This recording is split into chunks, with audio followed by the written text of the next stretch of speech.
Здравствуйте, дорогие телезрители! Вы смотрите летний эфир. Вот и прозвенели последние звонки во многих школах. Прошли выпускные экзамены. И, конечно же, у многих ребят уже и закончились выпускные вечера. Но сегодня мы знаем результаты ЕГЭ по многим предметам. И поговорим мы именно об этом.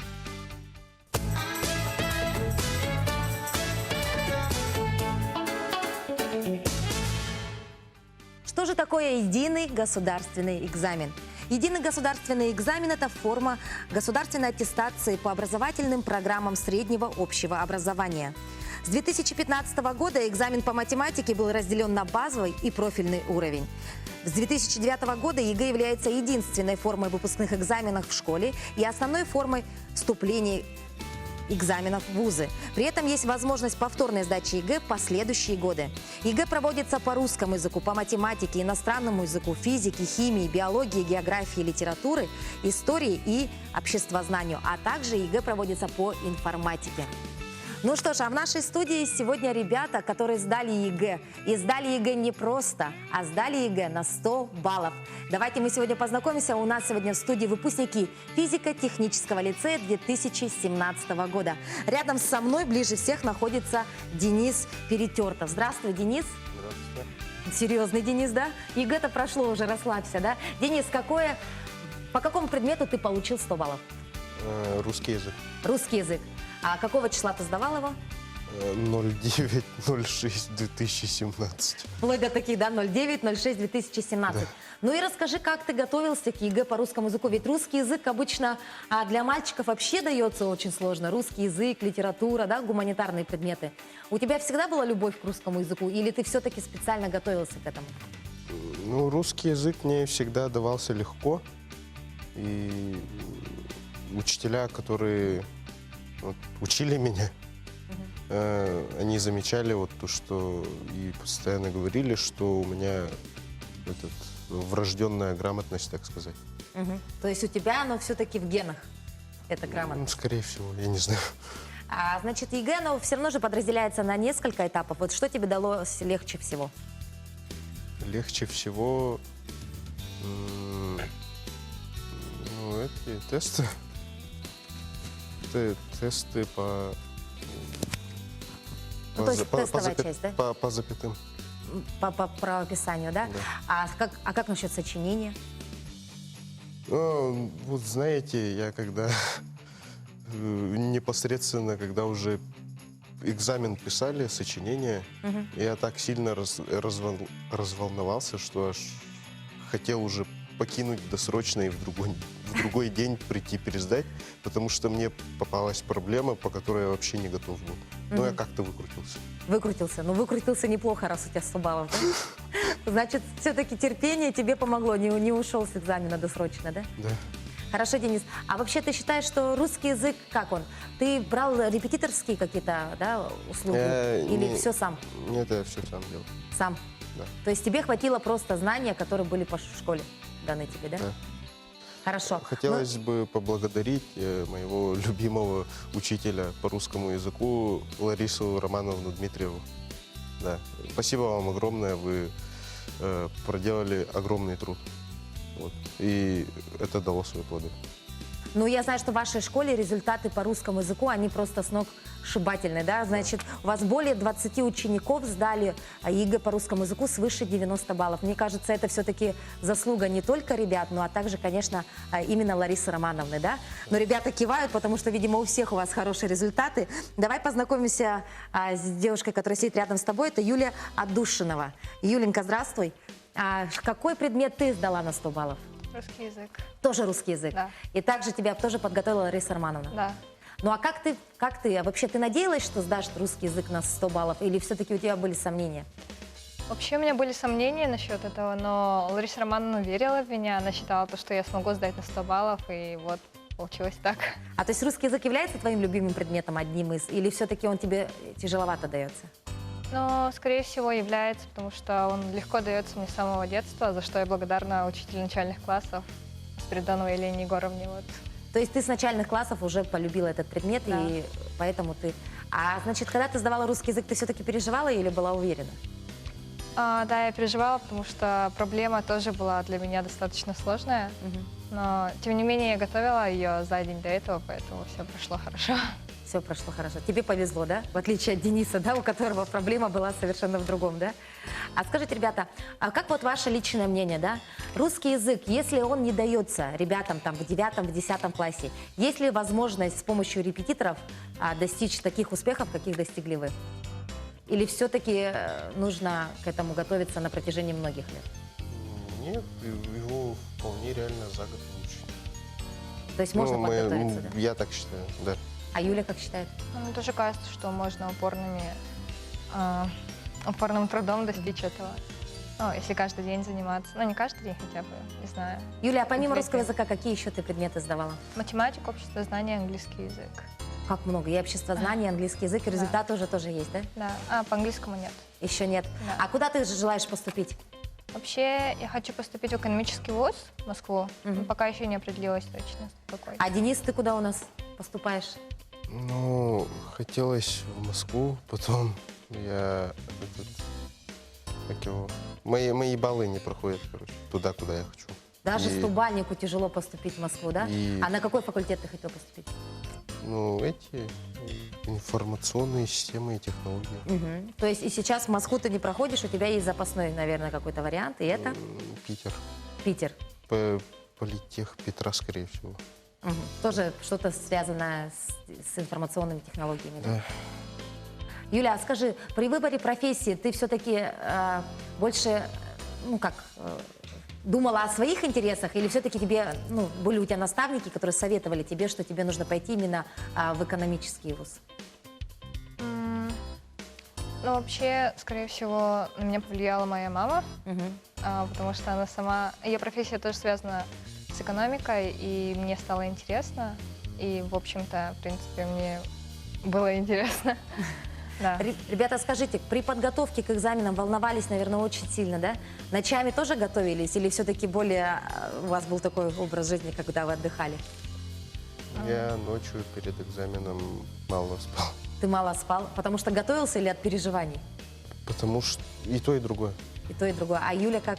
Ну, я сильно не переживала, я готовилась, в принципе, в течение года. Так, ночами спала. Ну что ж, ребята, у нас есть небольшой сюжет. Сюжет посвящен тому, какой должен быть правильный и здоровый сон.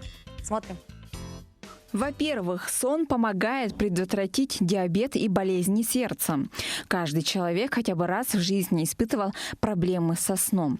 Однако у людей с хроническим недостатком сна риск развития болезни сердца и диабета значительно увеличивается. Поэтому, если у вас есть проблемы со сном, то срочно идите к врачу. Сон улучшает самочувствие. Вам знакомо то сладкое чувство пробуждения после крепкого сна? Наш мозг работает быстрее, мы ощущаем физический и эмоциональный комфорт. Казалось бы, мы постигли гармонию со всем миром. Но некоторым довольно сложно быстро уснуть и крепко спать всю ночь. Установите режим, не засиживайтесь допоздна, проветрите комнату перед сном и отложите свой телефон. Лягте поудобнее, закройте глаза и подумайте о чем-то приятном. Дневной сон увеличивает производительность труда. 20-минутный дневной сон на 34% увеличивает нашу производительность. Конечно, в рабочее время сложно придерживаться этого правила, однако можно воспользоваться частью обеденного перерыва и отдохнуть с закрытыми глазами. Сон укрепляет иммунитет. Иммунная система работает целые сутки без остановки, защищая наш организм от потенциальных болезней. Вы сделаете ей большое одолжение, если будете спать не меньше 8 часов в сутки. Сон обеспечивает хорошее настроение. Здоровый сон помогает нам поддерживать психологическое здоровье и хорошее настроение. Люди, которые страдают от бессонницы, больше других подвержены депрессии, тревоге и стрессу. Даже одна бессонная ночь негативно влияет на наше эмоциональное состояние. Будьте здоровы! Спасибо большое нашим коллегам за замечательный сюжет про то, каким должен быть правильный сон. Ребята, у нас выпускники. Я думаю, у вас сейчас есть очень много времени, чтобы отоспаться, да, после всего. Как прошел ваш выпускной, ребята? Денис? Отлично, Отлично? Да. Повеселились, отдохнули? да. Юля, ты была на выпускном тоже? Да. Тоже понравилось, да? Да. Ребята, а скажите, пожалуйста, вот сейчас у тебя впереди еще результаты по английскому языку, да, ты не знаешь. Ты насколько рассчитываешь, вот, допустим, если посмотреть в будущее? Надеюсь, что я сдам на 70 баллов. Ну или выше. То есть ты рассчитываешь примерно на плюс-минус 10 баллов, в смысле 90 баллов, где-то так хочешь, да, например? По английскому Да. я сомневаюсь. Сомневаешься? Да. Все-таки тяжело дается, да? Русский язык проще. Да. Ребята, а скажите, при выборе вашей будущей профессии вам помогали как-то, допустим, тесты, работали ли с вами психологи, или опять же это все только вот, ну, вот то, что родители вам посоветовали? Ну, Денис? как сказать-то? Я эту профессию еще давно выбрал. Мгм. Да. И психологические тесты, они тоже указывали мне, На твои способности, да, к чему у тебя больше лежит? да. Ну, где мне лучше будет работать. То есть То есть- технические науки это для тебя, да? Да, потому что мне лучше с техникой работать, чем с людьми. У тебя получается общение с техникой лучше, чем с людьми, сказал Денис, да? А Юля все-таки у нас больше экономист. Все-таки хочешь с этой наукой, да, работать? Здорово. Ну что ж, ребята, у нас есть в студии еще два парня. И это у нас Валентин Шинкарев ближе к нам, а также Обутов Владислав. И это, ребята, у нас 100-бальники по математике. Причем математики не простой, а Не базовый. Профильный. не базовой, а Профильный? профильной. Все верно. Ну что ж, ребята, здравствуйте. Здравствуйте. Хотелось бы ответить, ну, Валентина, наверное, знает сейчас, наверное, вся республика и не только, потому что Валентин у нас является дважды 100-бальником. Он у нас был 100-бальником и по математике, и по информатике. И все соцсети у нас уже все знают Валентина Шинкарева в лицо. И ты уже был в этой студии, но мы подумали, что такого мальчика должны знать все, и поэтому пригласили тебя вновь. Валентин 2 раза у нас был 100-бальником. Ну что ж, с этими ребятами мы поговорим чуть позже, потому что математика, наука очень сложная, да, ребята? И, наверное, вам она не давалась легко, наверное, сразу, да? И, конечно, об этом мы поговорим чуть позже у нас, потому что небольшая рекламная пауза, хорошо? И напоминаем о том, дорогие телезрители, что сегодня мы говорим с вами с выпускниками физико-технического лицея 2017 года. И эти ребята не просто выпускники, они у нас 100-бальники по результатам ЕГЭ. Оставайтесь с нами, не переключайтесь. Все самое интересное сразу после короткой рекламы.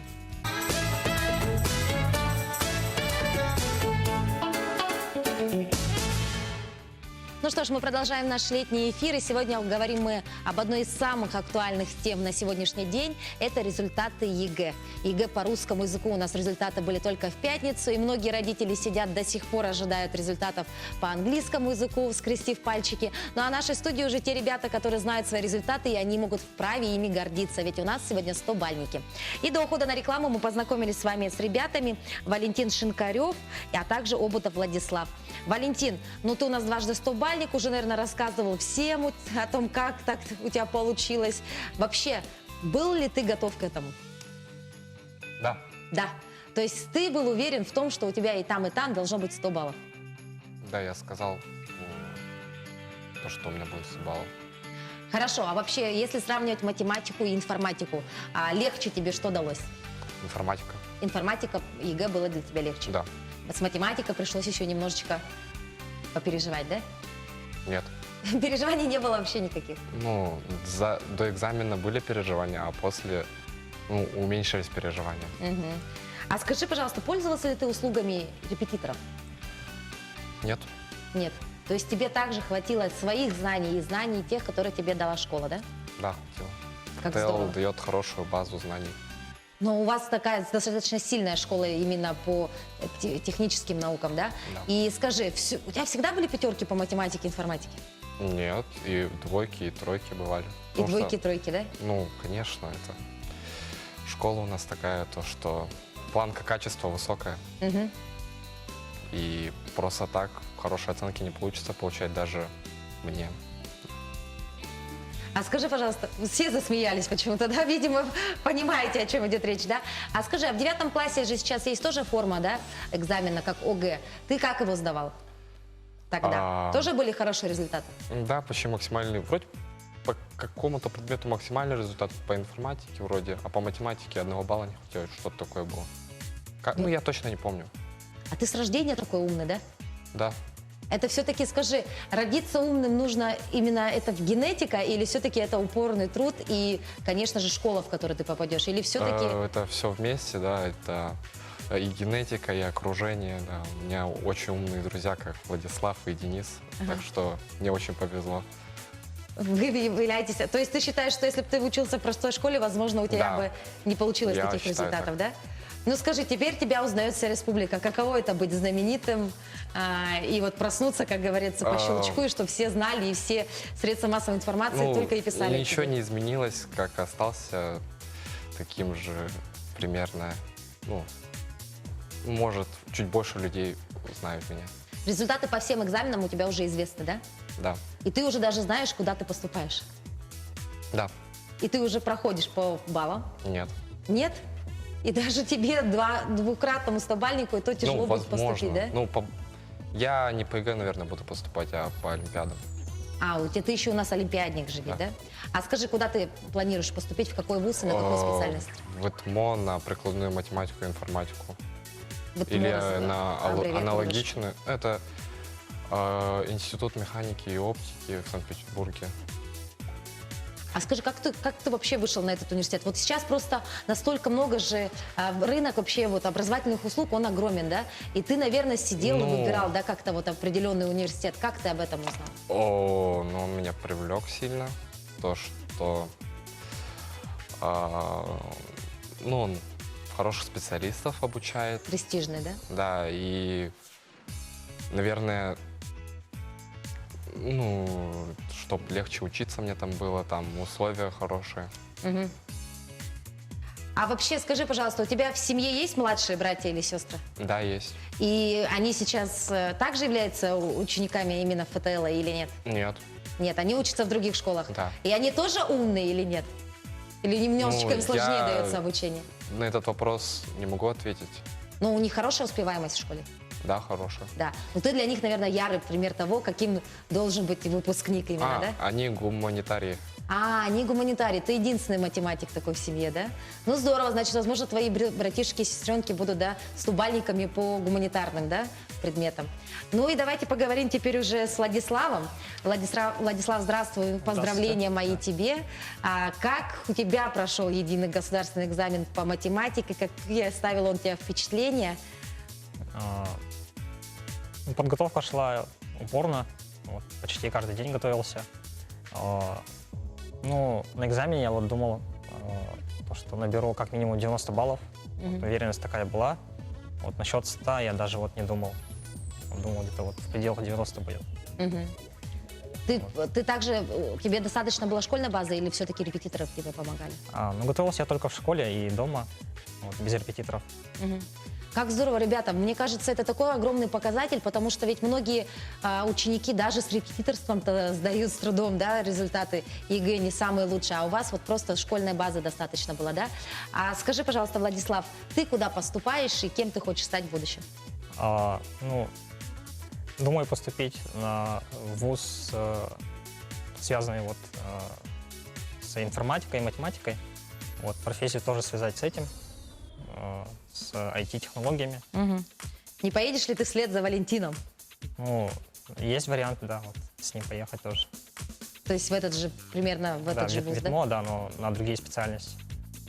Да, а вообще, ребята, вот скажите, насколько вообще эффективны, вот на ваш взгляд, вы считаете вообще ЕГЭ, оно нужно для нынешнего поколения? Или все-таки, вы, возможно, не знаете, раньше-то сдавали экзамены при поступлении в ВУЗ, то есть приходишь и сдаешь, да? А сейчас вы все обязаны, да, это обязательный у вас процесс сдачи ЕГЭ. Вот ваше личное мнение, Валентин, как ты думаешь, ЕГЭ, оно вообще стоит его сдавать или все-таки проще и лучше было бы сдавать экзамены просто сразу в ВУЗе? ЕГЭ проще сдавать. Потому что ну, для всех оно одинаковое, ну, примерно одинаковое. И критерии для всех равные, нет предвзятого отношения. И то, что его можно дистанционно сдавать, это тоже плюс. Это не Огромный обязательно плюс, нужно да. ехать в ВУЗ. Тут гораздо больше плюсов, чем минусов. Владислав, а как ты думаешь, кому ты обязан вообще? Не то чтобы обязан, а вот кто помог тебе достичь вот таких успехов? И, конечно, от этого же ведь сложится вся твоя дальнейшая судьба. И выбор профессии, выбор вуза. Вот кто тебе в этом помог? Ну, хочу сказать спасибо родителям, учителям, вот, Самсоновой Любовь Ивановне, которая готовила нас внеурочно, Ефремовой Любовь Ивановне и Ефремову Валентину Павловичу. Вот. То есть это те Огромная учителя, которые благодарность. вас готовили? Да, они нас готовили. А Валентин, кому не хочешь передать? А я хочу сказать спасибо Куличкину Никифору Николаевичу, Иванову Виталию Витальевичу и Романову Юрию Николаевичу. Еще Денис хочет сказать спасибо. Денис, тебе передали слово благодарности. Да. Он же уже сказал Ларисе Романовне, по-моему, да? Да? Ребята, а вот у меня такой возникает еще один вопрос. Вы, например, вы уже выпускники, да? Вы уже, вот это гордое звание, выпускники физико-технического лицея, да? А вот скажите, если, допустим, ну, возможно же, есть такой вариант, что вы не поступите в желаемые вузы. Рассматривали ли вы такую политику, как, допустим, сдача ЕГЭ повторно, или же все-таки вы поступите в тот вуз, ну, в какой получится? Денис. Ну, я правда думал сдать ЕГЭ повторно, потому что результатами других экзаменов я недоволен. Ну, я в этом сам виноват, по сути. Мгм. Да. Ну, то есть в этом году ты попробуешь поступить, и если же Ну, все-таки будет возможность, будешь сдавать ЕГЭ заново. Да, То есть ты обязательно. хочешь, чтобы все было идеально у тебя? да. По всем предметам 100 баллов? Ну, да. И, Юля, у тебя как? Ты не рассматривала такие варианты? Нет, потому что я, в принципе, довольна своим результатом. Ну и думаю поступить куда-нибудь в этом году. Юля, а как тебя семья поддерживала, твои близкие? Да, конечно. Они довольны все твоими Да, результатами, я да? им очень благодарна. И также благодарна учителю русского языка Дмитрию Ларисе Романовне. Да. Мгм. И да. То есть ты довольна своим результатом, и все довольны. Мальчишки у вас вы какие-то прям, знаете, такие всем недовольны. И вот Денис, например, хочет еще большего, да? 100 баллов у тебя есть, а в следующем году этот результат будет засчитываться? Или Да, опять будет. же? ЕГЭ 3 года действует. То есть... Я другие предметы хочу выбрать. Ага. Ну что ж, а сейчас у нас время нашего эфира подходит, к сожалению, к концу. И я бы хотела, ребята, чтобы вы что-то посоветовали. Посоветовали будущим выпускникам, посоветовали нынешним абитуриентам. Вот, пожелания от выпускников 2017 года. Первый, давайте, будет у нас Владислав. Пожелания. Ну, в первую очередь не лениться, готовиться усердно, вот, не увлекаться особо играми. Там. Ну, Хорошо. Наверное, все, да. Валентин, что Да. пожелаешь? Я желаю, чтобы все хорошо сдали экзамены и особо не увлекались играми, чтобы Паш научился попадать хуками, там, не знаю, или ну, успехов. Молодцы, так, хорошо. Юленька, что пожелает девочкам, выпускницам и абитуриенткам? Ну да, я пожелала тоже не лениться и упорно трудиться каждый день, хотя бы, ну, понемножку. Тогда будет, я думаю, легче намного. К тому же нужно быть ответственным, по-моему, в школе, по крайней мере. И удачи. Удачи во всем. Ну, Денис, завершающие слова от Дениса Перетертого. Пожелания выпускникам 2017 года. Ну, поменьше Хардстоуна, Доты и КСа. И побольше усилий, учебы там, стараний, терпения и труд все перетрут, как говорится. Ой, молодец. Вот такая замечательная нота. Мне кажется, терпение, труд, все перетрут. Умничка, Денис. Ребята, мы еще раз поздравляем вас. Ну а с вами увидимся на следующей неделе в это же время, в этом же месте. До новых встреч.